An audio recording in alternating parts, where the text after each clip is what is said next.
NATO in March of this year started its biggest military exercise in Eastern Europe in living memory. Parallel to this, the Ukrainian military started moving towards the southeast breakaway regions of the Donbass. On the 24th of March, Zelensky signed an order which essentially legalized an attempt to reconquer the temporarily occupied territory. And so with all of this reaching critical mass by the middle of April, the Russians decided to stage their own show of force, and they pulled up somewhere between 10,000 and 100,000 troops. This was a sign, it was a signal to both the Ukrainians and the West that the Russians are not going to allow a military solution to this disaster that's been unfolding in southeast Ukraine over the past 7 years. And I have to tell you that so far it worked, because the Ukrainians sort of backed down, and the Russians have started backing down also.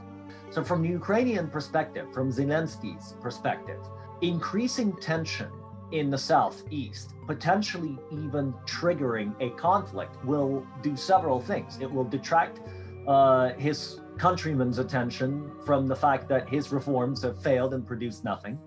It will give him a temporary, at least, boost in popularity, and it will assuage a very powerful, hawkish, anti-Russian nationalist wing of the Ukrainian government. So from the Russian perspective, the Minsk agreement, the second Minsk agreement, is the way to go. Ukraine gives these areas autonomy within a federalized country and reintegrates them. The Ukrainians have been very increasingly insistent lately, Zelensky's government specifically, that they want to bring the British and the Americans into the Minsk format, which until then really included only 4 countries: Ukraine, Russia, Germany, and France. The Russian position is that there have been 2 Minsk agreements, and right now the second one is officially in force, and that there's no reason to add new participants or to draft a new agreement. The point is for all sides to fulfill the agreement that exists.